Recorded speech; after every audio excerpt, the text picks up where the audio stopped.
Olá e bem-vindos. Hoje vamos mergulhar no mundo da dislexia. O nosso objetivo é simples: perceber o que é, mas, mais importante ainda, descobrir como podemos apoiar da melhor forma os alunos.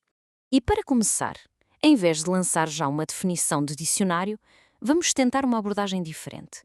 Vamos sentir um pouco o que é, para termos uma noção mais real de como o cérebro pode processar a informação de formas, bem, diferentes. Olhem para esta imagem. É uma representação visual fantástica. À esquerda, temos o alfabeto como a maioria de nós o vê, arrumadinho, em ordem.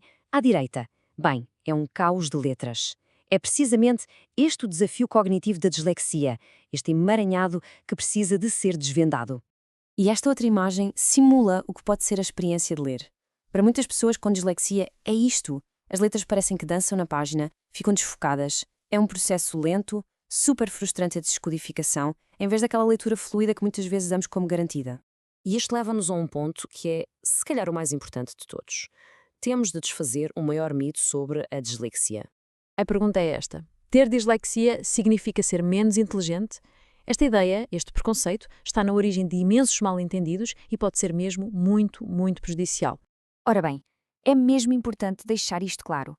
A dislexia é uma diferença de aprendizagem específica. Não é, de todo, uma medida da capacidade cognitiva de uma pessoa. Acabar com estas ideias feitas é mesmo o primeiro passo.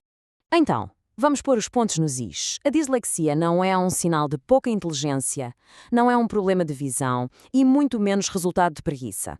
Também não é algo que simplesmente passa com o tempo. O que é, então? É uma diferença neurológica, na forma como o cérebro processa a linguagem. E é um desafio que exige um esforço extra gigantesco para ser superado.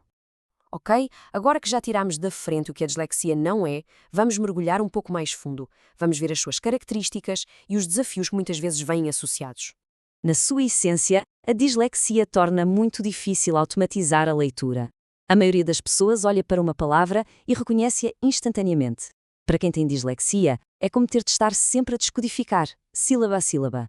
A leitura torna-se lenta, sem grande entoação, e, claro, a compreensão acaba por sofrer. E este desafio não se fica pela leitura. Muitas vezes estende-se à escrita através de uma condição relacionada chamada disgrafia. Isto pode resultar numa caligrafia mais desorganizada, por vezes quase ilegível, com as letras a mudarem de tamanho e espaçamento. É o próprio ato físico de escrever que se torna difícil. E não são só as letras. Às vezes o desafio passa para o mundo dos números. Chama-se discalculia e afeta a capacidade de perceber e trabalhar com matemática. Um exemplo clássico, ler o número 75 como se fosse 57. Mostra bem como esta diferença no processamento pode ser abrangente. Pronto, já percebemos os desafios. Agora, a parte mais importante, vamos às soluções. Vamos ver como é que isto tudo se transforma num kit de ferramentas prático para educadores e pais. E olhem para isto. Uma estratégia que parece simples, mas que tem um poder enorme. Usar pistas visuais. Reparem como dividir as palavras em sílabas, usando cores ou negrito para destacar a sílaba tónica, pode clarificar tudo. A palavra colaboração, de repente, fica muito mais acessível. Para tarefas mais complexas, como escrever uma composição, que pode ser uma fonte de grande ansiedade, há ferramentas fantásticas. Estes pauzinhos de escrita, por exemplo, ajudam a estruturar o pensamento, dividem a tarefa em partes: introdução, desenvolvimento e conclusão. De repente, a montanha, que é uma página em branco, fica muito mais pequena. E aqui temos um resumo de como apoiar a escrita. Primeiro, definir a estrutura, explicar o que se quer em cada parte. Depois, dar uma ajuda com o vocabulário, um banco de palavras sobre o tema. Outra coisa útil é falar sobre o tema antes e, claro, usar imagens para despertar ideias. Por fim, permitir o uso da tecnologia. Um computador com corretor ortográfico tira uma camada enorme de ansiedade. Ok, já vimos como ensinar e apoiar, mas e na hora de avaliar? Compreender o aluno é uma coisa, mas avaliá-lo de forma justa? Bem, isso exige uma abordagem diferente. Existem documentos como este, listas de verificação para adaptações curriculares que são absolutamente brilhantes. Dão aos professores um guia super claro sobre o que podem fazer para garantir que o ambiente de aprendizagem e de avaliação é justo para todos. E no que toca aos testes, há pequenos pormenores na formatação que fazem toda a diferença. Por exemplo, usar letras fáceis de ler, como o Arial, com tamanho decente. Dar mais espaço entre as linhas. Imprimir só de um lado do papel. Manter as perguntas junto ao texto a que se referem. São coisas simples, mas que reduzem a carga cognitiva e deixam o aluno focar-se em mostrar aquilo que realmente sabe. E durante o teste, o apoio continua. Ler as instruções em voz alta. Dar mais tempo. Se possível, arranjar uma sala mais calma. E, muito importante, permitir respostas orais. E, claro, não penalizar os erros de ortografia típicos da dislexia. O objetivo aqui é avaliar o conhecimento, não a mecânica da escrita. E este ponto é fascinante porque vira completamente o jogo. A expressão oral é muitas vezes um ponto fortíssimo das pessoas com dislexia.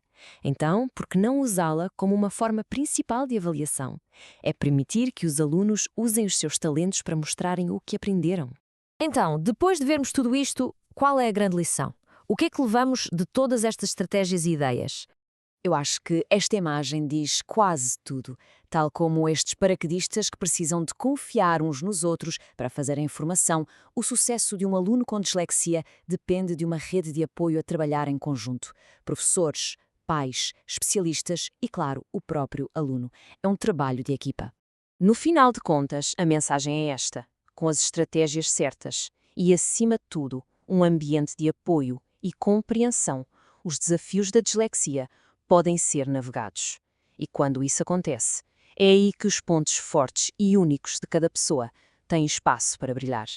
E isto leva-nos à pergunta final, uma pergunta para todos nós. Que pequena mudança, por mais pequena que seja, podemos fazer na nossa escola, na nossa comunidade, na nossa própria casa, para criar um mundo que seja, de facto, mais inclusivo para todas as formas de aprender?